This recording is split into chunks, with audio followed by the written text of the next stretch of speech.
مبسملا ومحمدلا ومسليا ومسلما أما بعد قال الله تبارك وتعالى لن تنالوا البر حتى تنفقوا مما تحبون عن أبي هريرة رضي الله تعالى عنه وعن أنس رضي الله تعالى عنه قال قال رسول الله صلى الله عليه وسلم ثلاث من أصل الإيمان الكف عمن قال لا إله إلا الله لا تكفره بذنب ولا تخرجه من الإسلام بعمل والجهاد ماض ما بعثني الله إلى أن يقاتل آخر هذه الأمة الدجال لا يخذله جور جائر ولا عدل عادل والإيمان بالأقدار رواه الإمام الهمام أبو داود في سننه اللهم صل على محمد وعلى آل محمد كما صليت على إبراهيم وعلى آل إبراهيم إنك حميد مجيد اللهم بارك على محمد وعلى آل محمد كما باركت على إبراهيم وعلى آل إبراهيم إنك حميد مجيد. میرے معزز دوستو، آج 22 شوال المکرم سن 1447 ہجری اپنی آب و تاب سے شروع ہے بعد نماز مغرب، اور 10 اپریل 2026 جمعۃ المبارک کا عظیم دن رہا، اور میں یہاں نقشبندیہ کا مرکز مخزن خانقاہ غفاریہ میں اپنے شیخ و مرشد حضرت مولانا خلیفہ محمد طیب غفاری نقشبندی دامت برکاتہم العالیہ کے خدمت میں موجود ہوں۔ اللہ کا کرم ہے، اللہ تعالیٰ نے مجھے آپ کی خدمت میں بعافیت پہنچا دیا، ورنہ ابھی شدید بارش تو میں نہیں کہہ سکتا، کوئی 1 گھنٹے کی بارش تھی، اور ہمارے شہر خصوصاً ڈیرہ اسماعیل خان سٹی کا عالم یہ ہے کہ وہاں کم از کم گھٹنے جتنا پانی ہو جاتا ہے۔ حضرت قاری صاحب کو اللہ جزائے خیر دے، انہوں نے میرے آنے تک آپ کو یہاں انگیج رکھا، ورنہ تو جو میرا حال تھا میں تو بہت پریشان ہو گیا۔ میں نے بھائی فاروق عبداللہ سے عرض کیا، میں نے کہا حضرت میں لیٹ ہو جاؤں گا، بارش کا یہ عالم ہے۔ آپ یقین مانیں، لوگ بارش مانگتے ہیں، ہم ڈی خان کے حالات کی وجہ سے پناہ مانگ رہے ہیں۔ ہمارے ہاں 15 سال سے وہ حکمران مسلط ہیں جن کو کسی قسم کا کوئی شہر کے معاملے سے وہ نہیں ہے، چند بوندہ باندی کے قطرے بھی آ جائیں تو آرام سے کشتیاں چلنا شروع ہو جاتی ہیں۔ اللہ تعالیٰ حیا بھی عطا فرمائے اور عقل بھی عطا فرمائے۔ ہم خانقاہ میں بیٹھے ہیں، یہ خانقاہ کوئی عام خانقاہ نہیں ہے۔ حضرت خلیفہ عبدالغفار رحمۃ اللہ تعالیٰ علیہ، میرے والد مکرم کا جتنا محبت، پیار، تعلق اس خانقاہ سے اور حضرت شیخ غفار رحمۃ اللہ علیہ سے تھا، شاید یہ میرے لیے محتاج بیان نہیں ہے۔ ہم بچپن میں اپنے گھر سے اگر بڑے ہوئے ہیں تو ہمیں گھٹی حضرت مولانا خلیفہ عبدالغفار صاحب کے نام سے ملی ہے، یعنی اس طرح محبت کا تعلق میرے والد صاحب کا، تو اس خانقاہ میں میرے لیے آنا ایک سعادت ہے۔ اور دوسرا میں آپ کی خدمت میں عرض کروں، حضرت اویس کرنی رحمۃ اللہ تعالی علیہ، جن کی قبر مبارک جو ہے وہ سلالہ عمان میں ہے، میں نے حضرت اویس کرنی رضی اللہ عنہ کی قبر پہ حاضری دی ہے۔ یہ خانقاہ کے بانی حضرت مولانا خلیفہ عبدالغفار صاحب انہی کی اولاد میں سے ہیں، تو ہمارے حضرت خلیفہ صاحب دامت برکاتہم العالیہ حضرت اویس کرنی کی اولاد ہیں، تو ہمیں اپنے اکابر کی، اپنے بڑوں کی اللہ تعالیٰ قدر کی توفیق عطا فرمائے۔ میرے بیٹے نے آج جانا تھا اپنے مدرسے، جمعہ شام مدرسہ چھٹی ہو جاتی ہے، ختم ہو جاتی ہے، تو حضرت کا حکم تھا، میں نے کہا آپ نے نہیں جانا، آپ نے حضرت کی خدمت میں قدم بوسی کے لیے جانا ہے، پھر اس کے بعد شیخ اجازت دیں گے تو ہم جائیں گے۔ ہمیں بس میری بات کہنے کا مطلب ہے کہ اللہ ہمیں اپنے بڑوں کی قدر کی توفیق عطا فرمائے۔ ابھی قاری عمیر صاحب نے آپ کی خدمت میں تفصیلی بات کی ہے، اور بہترین انداز میں صحابہ کرام کے واقعات سے احادیث نبویہ کی اپنے انداز میں انہوں نے تشریح پیش فرمائی ہے کہ حافظ قرآن کا اور دین والوں کا مقام کیا ہے۔ میں آپ کی خدمت میں انہی کی بات کو متن بنا کے کچھ شرح پیش کرتا ہوں۔ بنیادی بات یہ ہے کہ آج یہاں تعلیمی سال کا افتتاح ہے، ہم یہاں تعلیمی سال کے افتتاح میں جمع ہیں، تو تعلیمی سال کا افتتاح مدارس کا جو ہوتا ہے وہ شوال میں ہوتا ہے، تو یہاں ماشاءاللہ حفظ کی ترتیب بھی ہے اور اس سال قرات کی ترتیب بھی ہے، اور یہاں ماشاءاللہ باہر سے قراء بھی ہیں جو آپ کی خدمت میں پڑھائیں گے، اور اس مدرسے سے ہمارے قراء بھی ہیں جو فخر ہے ہمارے شہر کا، یہ بھی یہاں پڑھائیں گے۔ تو جیسے قاری صاحب کہہ رہے تھے کہ میں نے چندہ کرنا ہے، وہ چندہ پیسے کا نہیں ہے، وہ بندے کا چندہ ہے۔ چندہ بندے کا بھی ہو سکتا ہے نا، یعنی ہم بندہ دیں، چندے کی بات کے معاملہ نہیں، اللہ پاک رزق دے گا۔ تو آپ نے ماشاءاللہ ارادہ کیا اتنے بندوں نے کہ ہم اپنی اولاد کو دین کی خدمت میں پیش کریں گے، اور دین کی تعلیم کے لیے کریں گے، اور اللہ کے قرآن پڑھنے کے لیے کریں گے۔ یقین مانیں یہ سب سے بڑی دولت ہے، جو اللہ کا قرآن آپ کو مل جائے اور اللہ کے قرآن کا فیض آپ کی اولاد کو مل جائے۔ میں دینی نیکی پر آپ کی خدمت میں بات عرض کرتا ہوں۔ امام محمود آلوسی رحمۃ اللہ علیہ نے 16ویں پارے کے پہلے صفحے کی ایک آیت کی تفسیر میں جو واقعہ لکھا ہے، تفسیر روح المعانی میں، وہ میں آپ کی خدمت میں رکھتا ہوں۔ رب کریم نے قرآن کریم میں ایک واقعہ بیان فرمایا ہے 3 انبیاء کا، ایک نبی حضرت موسیٰ علیہ السلام، ایک نبی حضرت خضر علیہ السلام، اور ایک نبی حضرت یوشع بن نون علیہ السلام۔ یہ 3 نبی ہیں، اگرچہ اس وقت حضرت یوشع بن نون کو نبوت نہیں ملی تھی، لیکن حضرت موسیٰ علیہ السلام کے بعد نبی وہ بنے تھے۔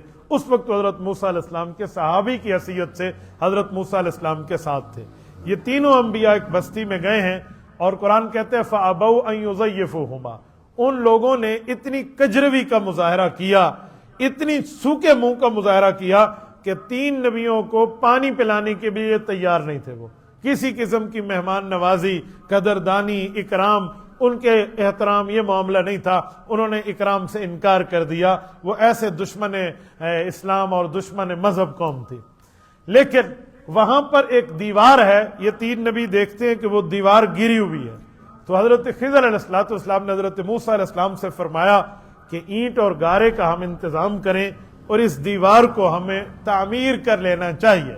اب دیوار کو تعمیر کرنے کے لیے یہ 3 نبی ہیں، یہ دیوار بنا رہے ہیں، یوشع بن نون علیہ السلام ساتھ ہیں، وہ گارا دے رہے ہیں، اور ان 2 نبیوں نے تعمیر شروع کی ہے۔ اور جب اس دیوار کو مکمل کیا ہے تو قرآن کریم بتاتا ہے کہ دیوار کے تعمیر کی وجہ یہ تھی کہ وہ 2 یتیم بچوں کی ملکیت تھی، اور اس دیوار کے نیچے ایک خزانہ، ایک کنز لہما، جسے قرآن کہتے ہیں ایک بہت بڑا خزانہ، اور ان کا جو ہے نا کیا کہتے ہیں ایک بینک بیلنس، اور ان کا گزر بسر کا ایک جو ہے نا پیسہ وہاں دفن تھا امانتاً ان یتیم بچوں کا۔ تو وہ یتیم بچے جب بڑے ہوں گے تو وہ سنبھالیں گے۔ یہ رب کریم نے ان انبیاء کو بتا دیا تو ان نے تعمیر شروع کر دی۔ اب یہ پوری بات کا جو مطلب ہے وہ میں آپ کی خدمت میں رکھتا ہوں۔ یہ تعمیر کیوں شروع کی؟ تو اللہ تعالیٰ نے اس کی وجہ بیان فرمائی، فرمایا وَكَانَ أَبُوهُمَا صَالِحًا۔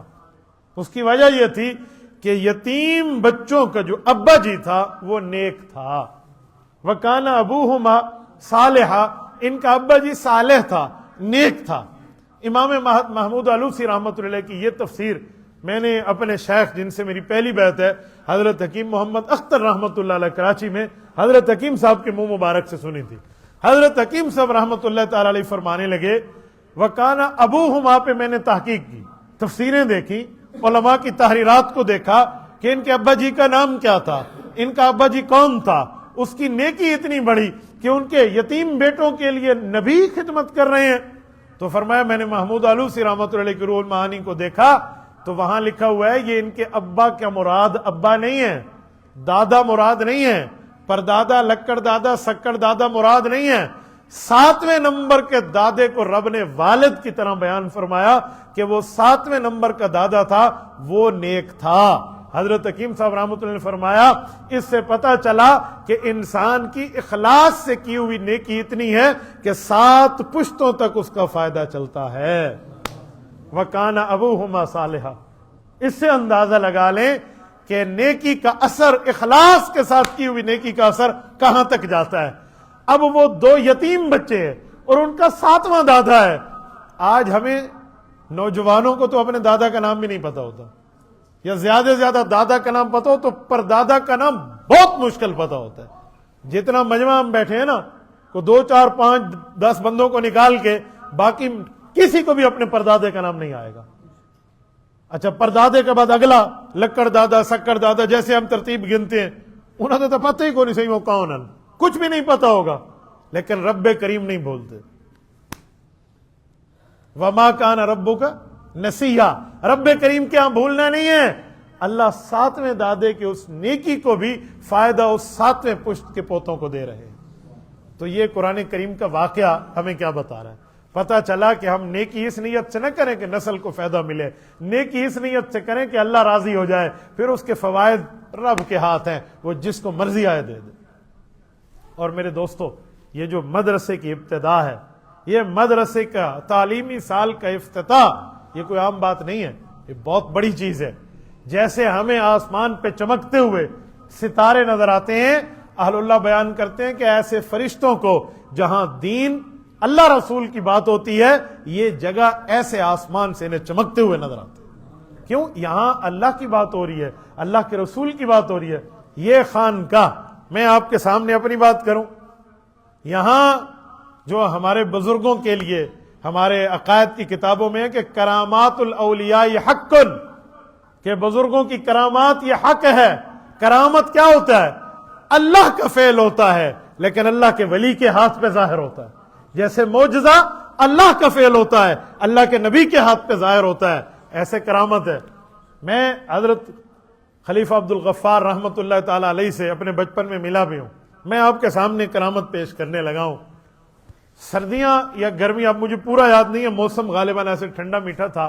والد صاحب کے ساتھ ہم ظفر آباد آئے، یہاں ڈیرہ اسماعیل خان گھر سے شہر سے چل کے ادھر جب ہم آئے تو یہ وہ زمانہ ہے جب وہاں سے تانگے چلتے تھے، اور تانگا گھوڑا آگے اور تانگے پہ بیٹھو اور تانگا اپنی ترتیب پہ لے کے یہاں پہ آتا۔ ہم آئے، ظہر کی نماز کا وقت تھا، ہاں غالباً مجھے یاد آ رہا ہے شاید گرمی ہی تھی، دھوپ اور اس طرح بالکل صاف موسم تھا۔ وضو کا جتنا پانی یہاں منگوایا گیا نا، وہ استاوے اور پانی اور لوٹے وہ ختم ہو گیا، جن نے وضو کرنا تھا سب نے کر لیا۔ اب جو میرا نمبر ہے وضو کا تھا، میں ویسے نابالغ چھوٹا بچہ، اس کو کوئی وضو تو نماز کے لیے چاہیے نہیں، تو اب میں ابا جی سے تو بات نہیں کر سکتا تھا، والد صاحب سے ہمیں دیکھتے ہوئے اتنا وہ ڈر لگتا تھا کہ ابا جی سے کہ ابا جی وضو کا پانی نہیں ہے تو ابا جی کہیں غصہ نہ ہو جائے، میں پہلے کیوں نہیں کیا۔ تو حضرت خلیفہ صاحب رحمۃ اللہ علیہ نے مجھے دیکھ لیا، پہچان تو تھی کہ، تو مجھے کہا کیا بات ہے؟ میں نے کہا حضرت وہ وضو کا پانی ختم ہے۔ کہتے ہیں پھر؟ میں کہا پھر نماز پڑھنی ہے۔ کہتے ہیں تیری نماز قبول ہو جائے گی، تجھے وضو نہیں چاہیے۔ اچھا میں بچہ ہوں، میں ضد کرنے لگا جی مجھے وضو کرنا ہے، مجھے وضو کرنا ہے۔ تو جب میں نے 2 دفعہ عرض کیا نا تو فرمان لگے اچھا اللہ پاک تجھے وضو کرا دیں گے، ابھی اگر بارش آ گئی نا تو ایسا سمجھ تیرا وضو ہو گیا۔ تو میں نے کہا اچھا بارش میں وضو ہو جائے گا؟ اب بارش آسمان پہ نام و نشان ہی نہیں ہے۔ آپ یقین مانیں ان حضرات نے سنتیں پڑھی اور کچھ ٹائم وہاں کوئی دینی معاملے میں مصروف رہے۔ جماعت جس وقت ہونے لگی، یہاں بالکل نیچے کمرہ تھا، ہم داخل ہوتے تھے تو وہ خانقاہ کا، اس وقت بارش شروع ہو گئی، بادل آنن فانن پہنچے اور موسلا دھار بارش ہوئی، بہترین بارش ہوئی، اور اس بارش میں میں یہی سمجھتا ہوں کہ ہمارے شیخ کی کرامت ہے۔ تو ایسی تو کئی چیزیں ہیں، یقین مانیں بعض اوقات میں آپ کو ایک بات عرض کروں، علماء اولیاء اللہ اور ولی اللہ کی توجہ بہت بڑی چیز ہوتی ہے۔ توجہ، جو چیز وہ توجہ سے سمجھائے دیتے ہیں نا، آپ تو وہاں پر وہ چیز سمجھ نہیں سکتے۔ حضرت خلیفہ عبد الغفار صاحب رحمۃ اللہ تعالی علیہ کے لیے یہ بات ہے، حضرت صاحبزادہ صاحب حضرت کے فرزند ارجمند موجود ہیں، حضرت یہاں سے پیزو تشریف لے گئے اپنے شیخ سے ملنے کے لیے، حضرت عبدالعزیز نابینا رحمۃ اللہ علیہ سے۔ کہتے ہیں وہ تہجد کے وقت وہاں موجود تھے، یہ رات کو سائیکل پہ یہاں گئے، اور ان حضرات نے جا کر وہاں جب دروازے پر ہاتھ رکھا تو وہ اپنی پشتوں میں کہنے لگے عبد الغفار سنگا راغلا۔ آپ اندازہ لگائیں، تو علم غیب اللہ کے پاس ہے، لیکن اطلاع تو اللہ رب العزت چاہے وہ انبیاء کو دے دیں، اولیاء کو دے دیں، یہ رب کریم کے خاصہ ہے، رب کریم کا معاملہ ہے۔ تو ہم ایسی برکت جگہ میں ہیں، یہ جو خانقاہیں ہیں نا، یہاں پر میں ایک جملہ آپ کی خدمت میں عرض کروں، یہاں خانقاہوں میں ایک لفظ لکھا ہوتا ہے کہ اے بندے احساس پیدا کر کہ اللہ تجھے دیکھ رہا ہے۔ ایک شخص نے سوال کیا کہ عبادت کی افضل قسم تو یہ ہے کہ تم اللہ کو دیکھو، جیسے حدیث میں آتا ہے تو اللہ کی عبادت ایسے کر کے تو اللہ کو دیکھ رہا ہے، انت عبد اللہ کانک ترا۔ فرمایا اگر یوں نہ ہو سکے تو فإن لم تکن تراہ فإنہ یراک، تو پھر یہ تو سمجھ کہ رب دیکھ رہا ہے۔ تو کہتے ہیں افضل قسم تو یہ ہے کہ ایسے عبادت کر جیسے تو اللہ کو دیکھ رہا ہے۔ تو خانقاہوں میں تو یہ لفظ لکھا ہوتا ہے کہ احساس پیدا کر اللہ تجھے دیکھ رہا ہے، اس کی وجہ سنیں، اس کی وجہ حکیم الامت حضرت مولانا اشرف علی تھانوی رحمۃ اللہ علیہ نے بہت پیاری لکھی ہے۔ الخیر الجاری میں حضرت صوفی سرور صاحب رحمۃ اللہ علیہ نے بھی اس کو ذکر فرمایا ہے۔ حضرت کاندلوی رحمۃ اللہ علیہ، مولانا ادریس کاندلوی رحمۃ اللہ علیہ نے بھی اس کو لکھا ہے۔ وہ فرماتے ہیں کہ حضرت مولانا تھانوی رحمۃ اللہ علیہ فرماتے تھے نبی علیہ الصلوۃ والسلام نے عبادت کی 2 قسمیں بیان فرمائی ہیں۔ پہلی فرمایا ان تعبد اللہ کانک ترا، اللہ کی عبادت ایسے کر جیسے تو اللہ کو دیکھ رہا۔ فرماتے ہیں یہ خاصہ اور مقام انبیاء کا ہے کہ گویا نبی خدا کو اور خدا نبی کو دیکھتے ہیں اور وہ عبادت ہوتی ہے۔ اور دوسری عبادت کی قسم بیان فرمائی کہ فَإِن لَمْ تَكُنْ تَرَاهُ فَإِنَّهُ يَرَاكَ، یہ کیفیت پیدا نہ ہو تو اللہ کو دیکھ رہا ہے تو یہ بنا لے کہ رب تو تجھے یقیناً دیکھ رہا ہے۔ فرمایا یہ عبادت امتی کی ہے۔ ایک عبادت عبادت مشاہدہ ہے، ایک عبادت عبادت غیبوبت ہے۔ عبادت مشاہدہ یہ ہے خدا کو عابد دیکھے، عابد کو خدا دیکھے، اور عبادت غیبوبت یہ ہے کہ اللہ تو یقیناً دیکھ رہا ہے چاہے بندہ نہ دیکھے۔ ہم خانقاہوں میں بیٹھے ہیں تو ہمیں یہ احساس پیدا کرنا چاہیے کہ اللہ ہمیں دیکھ رہا ہے۔ تو جب یہ اخلاص ہوگا پھر اس خانقاہ میں مدرسے کا افتتاح ہو، دین کا معاملہ ہو، دین کے لیے آگے چلانا ہو، یقین مانے بندہ دنیا سے چلا بھی جائے، قبر آخرت پہ پہنچ جائے، تب بھی ایصال ثواب اور ان کی نیکی کی ترتیب جاری اور ساری رہتی ہے۔ میرے والد مکرم کی قبر پہ اللہ کروڑ اربوں رحمت نازل فرمائے۔ ہماری والدہ اور والد میرے یہاں لانے کا سبب بنے نا۔ آپ حضرات نے سب سے بڑی کرسی میرے لیے رکھی ہے، کیوں کہ نسبت دین سے جڑی ہے۔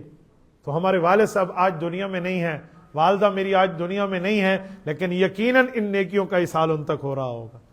کیوں؟ انہوں نے ایک دین کے کام کی بنیاد رکھی ہے۔ بھائیو نیتوں کو دیکھتا ہے رب۔ وہ کہتے ہیں ایک شخص تھا، اس نے آ کے اللہ کے رسول کی خدمت میں عرض کیا کہ جی میں فلاں جگہ بیٹھا تھا، میں نے زمین میں ایک قلعے کو گاڑ دیا ہے۔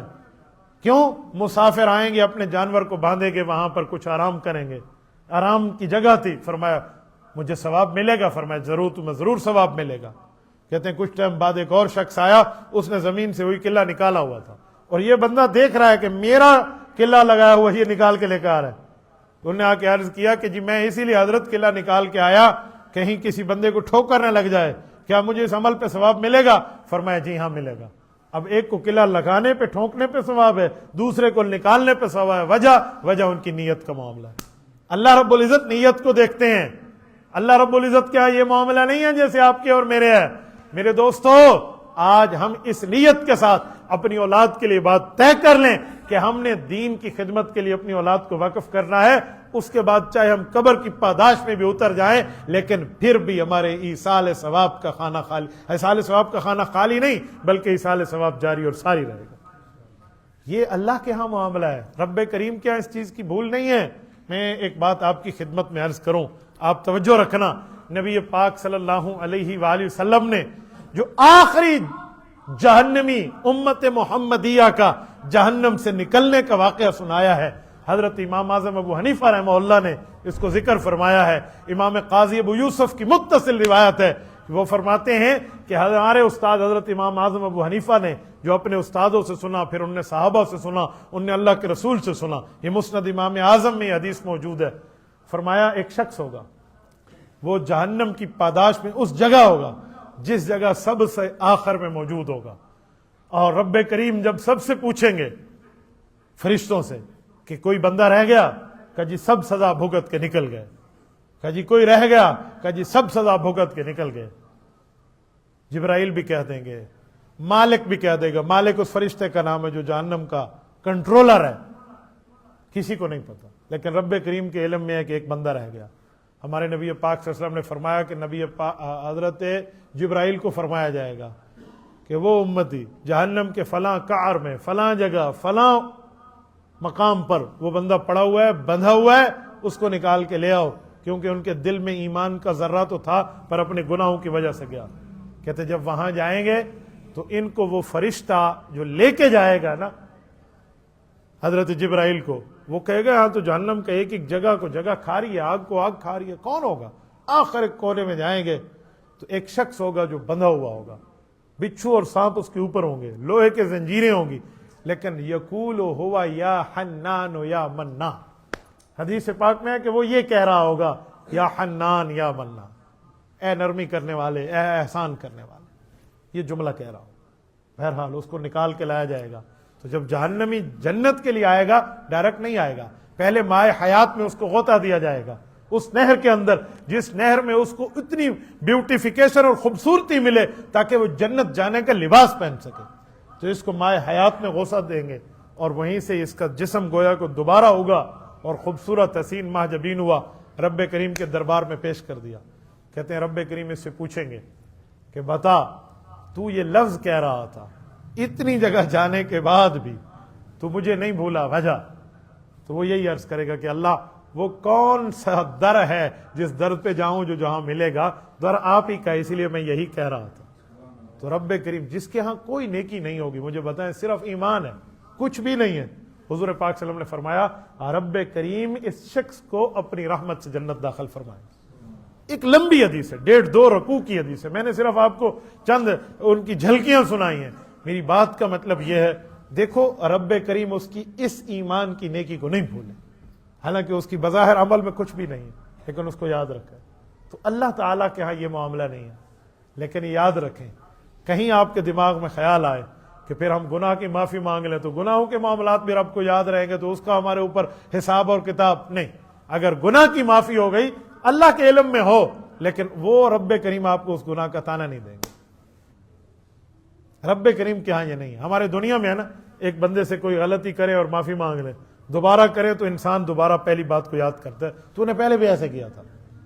اللہ کے ہاں یوں نہیں ہے، بندہ غلطی کرے پھر معافی مانگے، پھر سچے دل سے معافی مانگے اور غلطیاں ہوتی رہیں، لیکن ہر دفعہ سچے دل سے مانگے۔ رب یوں نہیں فرمائیں گے کہ تو نے پہلے ایسے کیا تھا پھر کر رہا۔ امام روم رحمۃ اللہ علیہ کی مثنوی میں یہی لکھا ہے۔ میں حضرت امام روم رحمۃ اللہ علیہ کی قبر پہ میں نے حاضری دی ہے، قونیہ ترکی میں۔ قونیہ جو شہر ہے نا ترکی کا، اہل ترک اس کو ترکی کا روحانی دارالخلافہ کہتے ہیں، روحانی دارالخلافہ۔ حضرت امام روم رحمۃ اللہ علیہ کی اتنی عزت کہ ان کا نام تک نہیں لیتے، حضرت مولانا کہتے ہیں، نام نہیں لیتے امام روم رحمۃ اللہ کو۔ تو وہاں ان کی خلوت گاہ، ان کی چلہ کشی کی جگہ جہاں وہ نماز پڑھتے تھے، وہاں تک وہ نماز پڑھنے کے لیے بھی لے جاتے ہیں کہ ادھر دعا کریں قبول ہوتی ہے۔ بہرحال تو ان کی قبر مبارک پہ وہاں مثنوی کا ایک درس بھی ہوتا ہے روزانہ کی بنیاد پہ۔ میں اسی درس سے آپ کی خدمت میں ایک جملہ پیش کرتا ہوں۔ یہ جو مشہور حضرت روم رحمۃ اللہ کا کلام ہے نا کہ اے بندے تیرے دل میں شیطان یہ خیال ڈالے گا کہ غلطی ہو گئی تو لہٰذا معافی مانگ لی، اور پھر غلطی ہو گئی پھر کس منہ سے اللہ سے معافی مانگے گا۔ جیسے ہماری اردو میں ایک لفظ ہے نا، کعبے کس منہ سے جاؤ گے غالب، شرم تم کو مگر نہیں آتی۔ حضرت مولانا رشید احمد لدھیانوی رحمۃ اللہ تعالی علیہ فرماتے تھے کعبے اسی منہ سے جاؤں گا غالب، اور منہ کہاں سے لاؤں گا، کہ رو رو کے ان کو مناؤں گا، تو اسی منہ سے تو جاؤں گا جو غلطی ہو گئی ہے۔ یہ کیسے ہو سکتا ہے کہ کس منہ سے جاؤ گے؟ تو وہ اسی کا ایک جملہ امام روم رحمۃ اللہ علیہ کا نا، وہ کہتے ہیں کہ جی نہیں، باز آ ہر آنچ ہستی باز آ۔ واسا کا معنی واپس آ جا، لوٹ آ، رجوع کر لے، توبہ کر لے، تم سے غلطی ہو گئی، واپس آ جا، چاہے تم جو بھی ہو نا واپس آ جاؤ۔ اچھا ہم جو بھی ہیں واپس آ جائیں؟ فرمایا جی ہاں۔ آگے فرمایا گر کافر گبر و بت پرستی بازا، مسلمان تو مسلمان، کوئی غیر مسلم بھی کلمہ پڑھ لے تو اللہ پاک اس کو بھی معاف فرما دے، کہ تیرے ہاں تو وہ معاملہ نہیں ہے۔ اور واقعی جب رب معاف کرنے پہ آئے تو موسیٰ علیہ السلام کو بھی کہہ دیں کہ فرعون سے نرمی میں بات کرنا، ہو سکتا ہے معافی مانگ لے۔ فَقُولَا لَهُ قَوْلًا لَيِّنًا لَعَلَّهُ يَتَذَكَّرُ، ہو سکتا ہے اس کو نصیحت پکڑے، یتذکر یا یخشا، وہ ڈر جائے۔ تو فرمایا تم واپس آ جاؤ، اللہ معاف فرما دو۔ اور اگلا لفظ کہ این در گئے ما در گئے نا امیدی نیست، فرمایا در ہے تو یہی جہاں پر کوئی مایوسی نہیں ہے تمہیں، کیوں؟ گر صد بار توبہ شکستی بازا، تمہیں 100 دفعہ بھی توبہ ٹوٹنے کا جرم ہوا ہے تو تب بھی یہی دربار ہے جہاں سے تمہیں اپنے گناہوں کی معافی ملے گی۔ تو میرے دوستو یہ پوری گفتگو کا خلاصہ، پوری بات کا سمری کا معاملہ صرف یہی ہے کہ ہم لوگ بھی اپنا حصہ یہاں ملائیں۔ اپنی زندگی کو تو نیکی ہم کر سکے کر لی، خود عالم نہیں بن سکے تو اولاد کو عالم بنائیں، خود حافظ نہیں بن سکے اولاد کو حافظ بنائیں، اولاد کو دین کے راستے پہ چلائیں، اپنی بیٹیوں کو اپنے بیٹوں کو اس راستے پہ چلائیں۔ یوں نہیں ہے کہ کوئی کہے میں بیٹی کو اس راستے پہ کیوں چلاؤں، بیٹی کو یہاں کیوں، بیٹیوں کو بھی ہم نے دین کی تعلیم دینی ہے، بیٹوں کو بھی دین کی تعلیم دینی ہے۔ جب یہ پچھلے سال 7 ستمبر 2024 بروز ہفتہ جو ہمارے گولڈن جوبلی کا پروگرام تھا، ختم نبوت کا 50 سالہ پروگرام مینار پاکستان میں، تو میں اپنے ساتھ صرف اپنے بیٹوں کو نہیں لے گیا، اپنی بیٹیوں کو بھی لے گیا ساتھ، چھوٹی بیٹیوں کو بھی، اور ان کے اسکول میں ہم نے درخواست دی قاری صاحب کہ جی ہمیں یوم ختم نبوت کے لیے چھٹی چاہیے. یوں نہیں کہا کہ آئی بیگ ٹو سے دیٹ ٹھیک ہے مجھے چھٹی دے دیں ہم بیمار نہ، کیوں؟ ہم نے کہا اسکول کا ریکارڈ بن جائے کہ جی ہم نے ختم نبوت کے لیے جانا ہے. صرف اسکول کا ریکارڈ نہیں بنے، ان بچوں اور بچیوں کا بھی ذہن بنے کہ ختم نبوت ہمارے ایمان کا حصہ ہے. تو آپ اپنے گھر میں اس افتتاح کی بات بتائیں، یہ پروگرام بتائیں، اپنی بچیوں کو اپنے بچوں کو یہاں بھیجیں تاکہ وہ دین کی بات لے کر آگے چلیں. یاد رکھیں ایک مرد پڑ گیا یقیناً فرد پڑ گیا، لیکن ایک خاتون پڑ گئی تو پورا معاشرہ پڑ گیا، پورا معاشرہ. میں دین کی طرف آیا ہوں، ان میں وجہ بہت بڑی وجہ میرے ابا جی ہیں، لیکن میری اماں جی کا نام بھی آپ کی خدمت میں اس معاملے میں کر دوں کہ میری والدہ وہ ہیں جنہوں نے بچپن ہی سے ہمیں اس طرف ڈالا. حضرت یقین مانیں اماں جی رحمت اللہ تعالی علیہ رات کو سوتے ہوئے ہفتے میں دن تقسیم کیے ہوئے تھے. جمعہ ہے، ہفتہ ہے، اتوار ہے، پیر ہے، منگل ہے، بدھ ہے، جمعرات ہے. ہر دن ایک نبی کا وہ واقعہ سناتی تھی جو قرآن کریم میں موجود ہے. یونس علیہ الصلوۃ والسلام، لا الہ الا انت سبحانک انی کنت من الظالمین، یہ پورا واقعہ میں نے وہیں سے سنا اماں جی سے. موسیٰ علیہ السلام کا واقعہ، وَأَغْرَقْنَا آلَ فِرْعَوْنَ وَأَنْتُمْ تَنْظُرُونَ، اس آیت کی تفسیر اماں جی نے سمجھا دی تھی، میں کچی پڑھنے میں نہیں گیا تھا ابھی. تو ایسے حضرت سلیمان علیہ السلام، حضرت داؤد والے واقعات، حضرت عیسیٰ علیہ السلام کے واقعات، حضرت عیسیٰ کے لیے حیات عیسیٰ کا نظریہ، حضرت آدم علیہ السلام اور شیطان کے معاملہ، یہ پوری بات ہے. نبی پاک صلی اللہ علیہ وسلم کا معاملہ، حضرت آدم کو شیطان کے سجدے نہ کرنے اور فرشتوں کو سجدے کرنے کا واقعہ، یہ ہر ہفتے کے دن تقسیم ہوتے تھے. اب میری ماں کو اللہ پاک آخرت میں خوش رکھے، ہمارے نانا جی حضرت مولانا محمد امین رحمۃ اللہ علیہ، امین شاہ صاحب سید اور ہاشمی سید، انہوں نے دین کی تعلیم دی تو پڑھے، تو آج اپنی اولاد کو پڑھایا نا. اگر وہ خاتون نہ پڑھی ہوئی ہوتی تو اپنی اولاد کو کیا پڑھاتی؟ بھائی ہمارے لیے پہلا مدرسہ، یہ فرسٹ یونیورسٹی ماں کی گود ہے. تو اسی لیے اپنی بیٹیوں کو بھی پڑھائیں، اپنے بیٹوں کو پڑھائیں گے انشاءاللہ، چلائیں گے، ارادہ کرتے ہیں نا. خیر میں آپ سے ہاتھ نہیں اٹھواتا، قاری صاحب نے آپ سے ہاتھ اٹھوا لیے، میرا وارڈ بھی اسی میں آ گیا.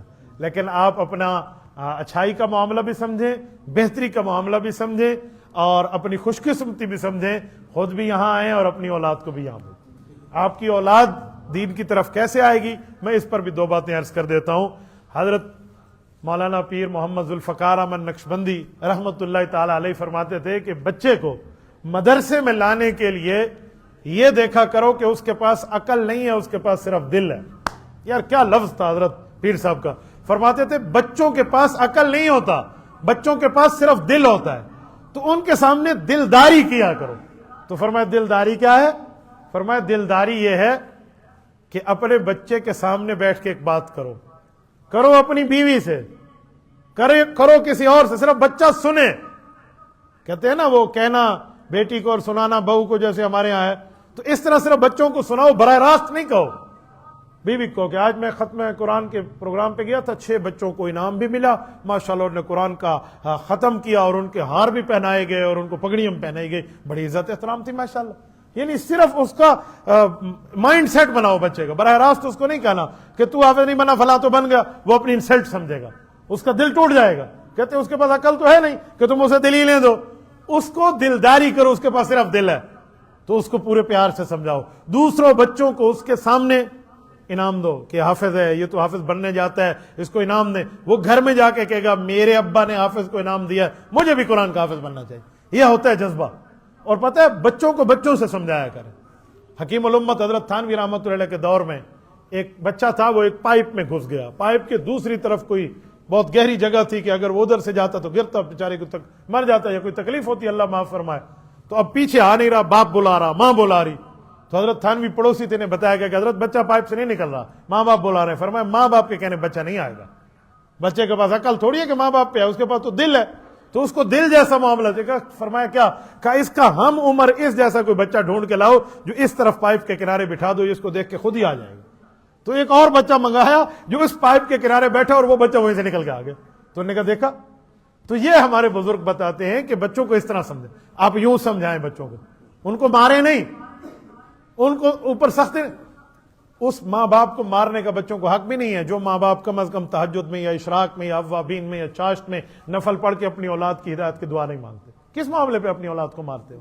کس معاملے میں اپنی اولاد کو غصہ ہوتے ہو؟ کم از کم آپ ان کے لیے مانگو تو صحیح نا, ان کے لیے اللہ تعالیٰ سے تو مانگو, کوئی نفل تو پڑھ لو, تو پھر آپ کو ڈانٹنے ڈبیٹ کا بھی شرح صدر کے ساتھ حق ہوگا. تو یوں اپنی اولاد کے لیے مانگیں اور اپنی اولاد کے لیے ارادہ بھی کریں اور پوری ترتیب بھی لگائیں.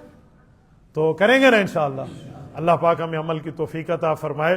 جزاکم اللہ تعالیٰ. یہ باہر اسٹال لگا ہوا ہے, میں اس کتاب کا تعارف کرا لوں پھر دعا کرتے ہیں.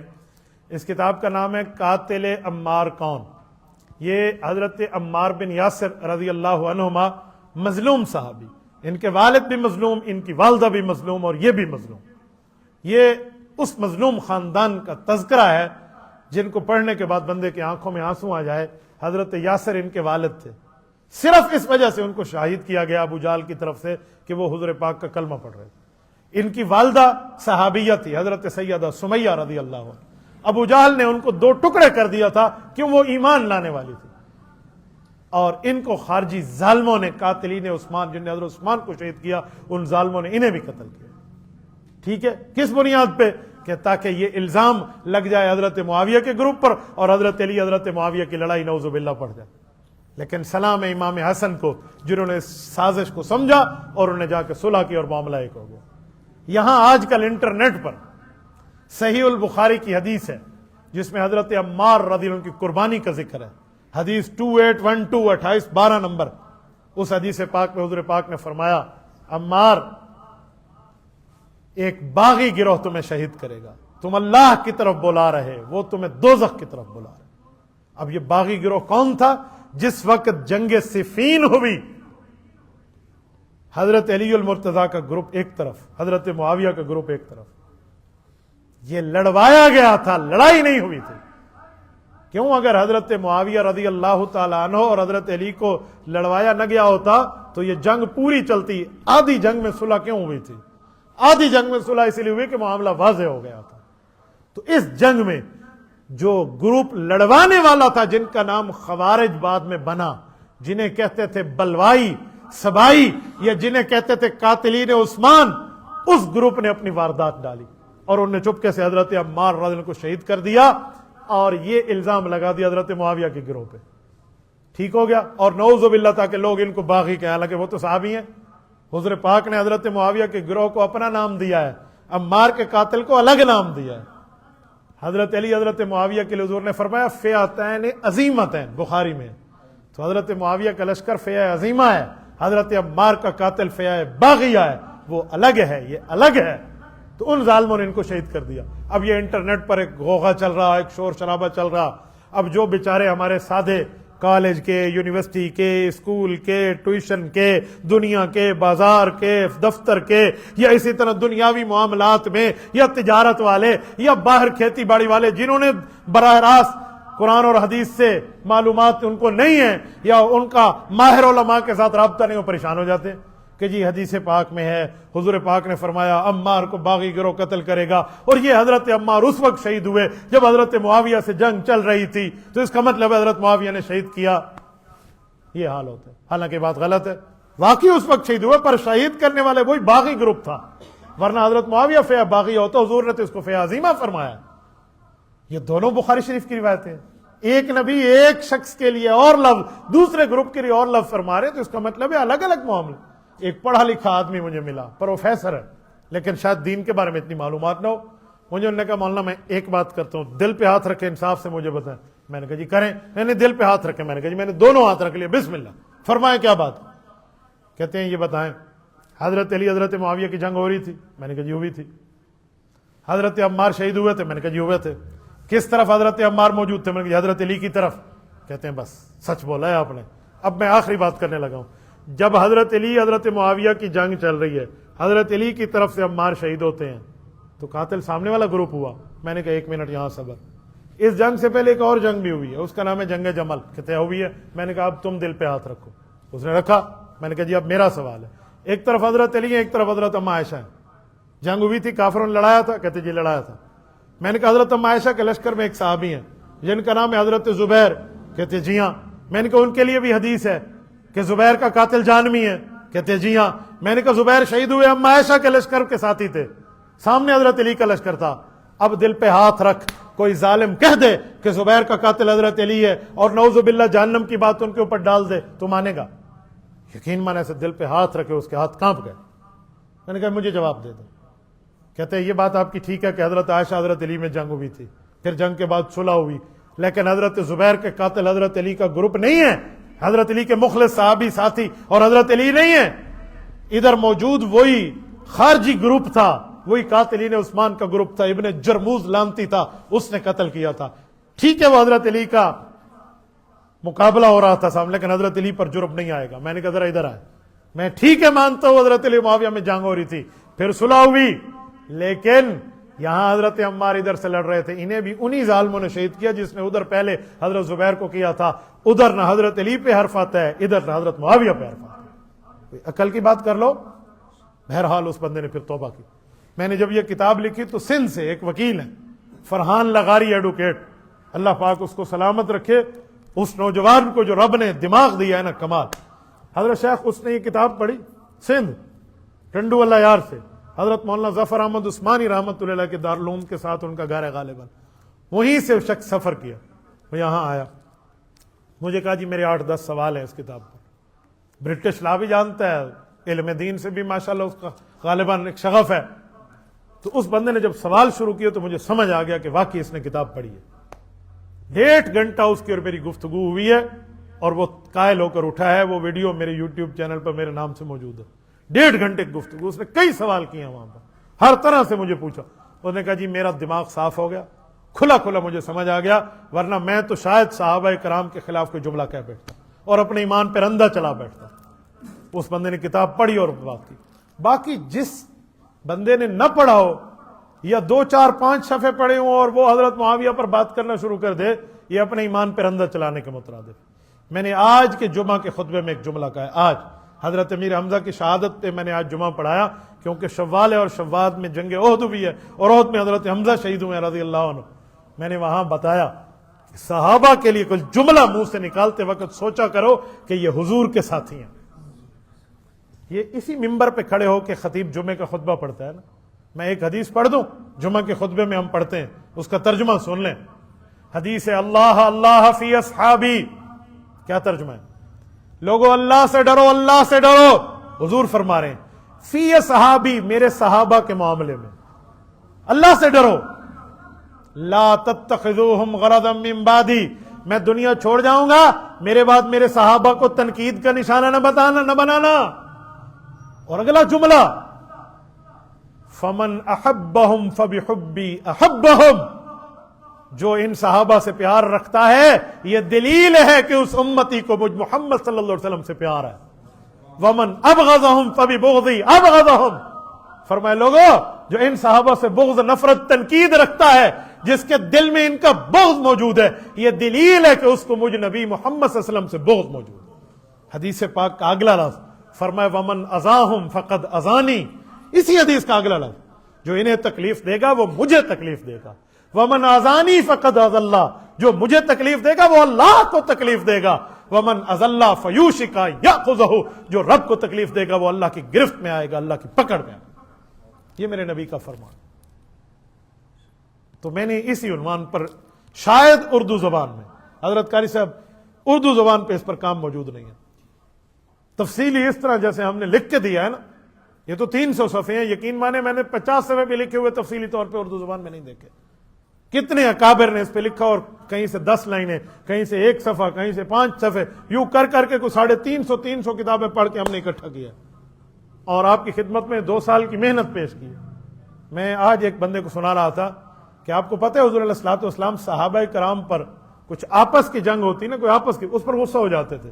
حضرت ابوبکر صدیق رضی اللہ عنہ کے لیے بخاری شریف میں ہے کتاب المناقب میں کہ حضرت ابوبکر سے باقی صحابہ میں سے کسی چھوٹے سے مسئلے پر نوک جھوک ہوئی, اور وہ مسئلہ تھوڑا سا چلتا چلتا حضور علیہ السلام تک پہنچ گیا. حضرت ابوبکر ادھر ہیں اور باقی صحابہ ادھر ہیں.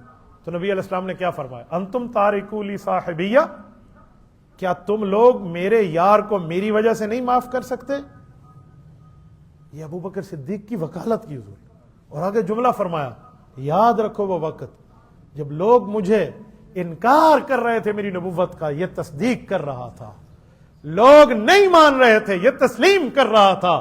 لوگ غلط کہہ رہے تھے، یہ سچا کہہ رہا تھا. تو آپ اندازہ لگائیں صحابہ کا معاملہ بڑا اوپر ہے بھائی. ہمیں جج بننے کا اختیار نہیں ہے اس میں. ہم اس کے اوپر جج، چیف جسٹس، اس پر جسٹس بننے کا ہمیں اختیار نہیں ہے. میں آخری بات کروں، بات ختم کر رہا ہوں. حضرت وحشی بن حرب رضی اللہ عنہ کے لیے ایک شخص نے مجھ سے سوال کیا کہ ٹھیک ہے وہ صحابی ہیں، کلمہ پڑھا ہے، سب کچھ ان کو معاف ہے. حضرت حمزہ کے وہ قاتل تھے، حضور نے معاف کر دیا، کلمہ ہو گیا. لیکن حضور پاک نے یہ تو فرمایا تھا نا کہ میری کمر کے پیچھے بیٹھنا، مجھے منہ نہ دکھانا، چچا یاد آ جاتا. میں نے کہا جی بالکل حدیث ہے، لیکن اس کا یہ مطلب نہیں ہے کہ تم حضرت وحشی رضی اللہ عنہ پہ بک بک شروع کر دو. کہتے وہ کیوں؟ جب حضور نے کہا پیچھے بیٹھو. میں نے کہا ایک منٹ، وہ استاد شاگرد کا معاملہ ہے. حضور استاد ہیں، صحابہ شاگرد ہیں.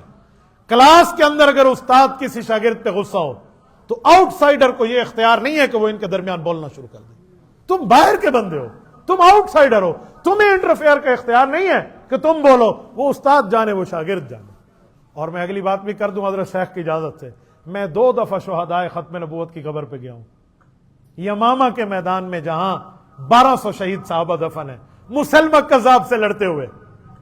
حضرت وحشی رضی اللہ عنہ کی روایت موجود ہے.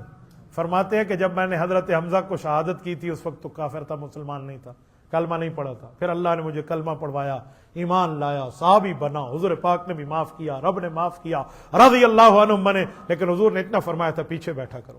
کہتے ہیں بات میرے لیے بہت بڑی تھی اور میں دعا مانگتا تھا کہ اے رب ایسا موقع مجھے دے دے کہ جو کوئی کافر اعظم ہو نا وہ بھی میرے ہاتھوں سے قتل ہو، تاکہ کل قیامت میں جب حضور کا سامنا ہو تو میں کہہ پاؤں کہ میں نے یہ کام بھی کیا. کہتے ہیں پھر دور صدیق اکبر آیا اور مسلمہ کذاب سے جنگ ہوئی جس نے نبوت کا جھوٹا دعویٰ کیا تھا. اور جب اس کا سامنا ہوا تو میں وہی برچھا لے کر گیا تھا جو حضرت حمزہ پر وار ہوا تھا. کہتے ہیں اسی ترتیب پر میں نے اسے طاق کے نشانہ مارا تھا اور نشانہ خطا نہیں گیا تھا اور مسلمہ گر گیا تھا. حضرت معاویہ نے اس کی گردن قلم کر دی تھی. اس وقت یہ مسلمہ انہی کے ہاتھوں پھر قتل ہوا. پھر نعرہ لگا کے کہتے تھے قتلت خیر الناس ثم لاجل ذلک قتلت شر الناس. کہا اگر میں نے ایک بہت بڑے فرد کو جو نیک تھا میرے ہاتھوں سے یہ معاملہ ہوا تھا تو پھر ایک کافر اعظم کو بھی میں نے قتل کیا ہے. میں کل قیامت میں اللہ کے دربار میں یہ اپنی بات پیش کر پاؤں. تو اس لیے ہمیں اس مسئلے پہ اختیار نہیں ہے کہ ہم صحابہ کے معاملے میں بولیں. تو یہ کتاب باہر موجود ہے، آپ اس کو خریدیں، بالکل اپنے قیمت خرید پر رکھا ہے. آپ اس کو لے کے جائیے، خود بھی پڑھیے، گھر میں بھی پڑھائیے، بچوں کو بھی پڑھائیے، بچیوں تک بھی. بالکل ہم نے اس کی گلابی اردو رکھی ہے حضرت. اتنی آسان اور صاف بات ہے نا کہ آپ کو اس پر کوئی وہ اس طرح معاملہ نہیں ملے گا کہ کوئی مشکل چیز ہو اور آپ کو سمجھ نہ آئے. انشاءاللہ تعالی یہ آسان ہے، دنیا میں موجود ہے، انٹرنیٹ پر بھی آ گئی ہے اور اس کا 7واں طبع چھپ کے آ رہا ہے.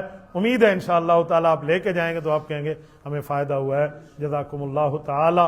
اقول قولی ھذا واستغفر اللہ وآخر دعوانا الحمدللہ. مفتی صاحب نے تو یہ بات نہیں کی لیکن میں کر دیتا ہوں. جو صاحب استعداد لوگ ہیں اتنی قیمت نہیں ہے وہ خرید کے آگے تقسیم کریں. یہ بھی تو سچا جاریہ ہوگا نا. کسی کا عقیدہ ٹھیک ہو جائے، جو نہیں لے سکتا تو 2 4 5 6 کتابیں لے لیں اور اپنے ساتھیوں میں تقسیم بھی کر دیں تاکہ دوسروں کا بھی فائدہ ہو جائے. جزاکم اللہ، جزاکم اللہ، ماشاء اللہ.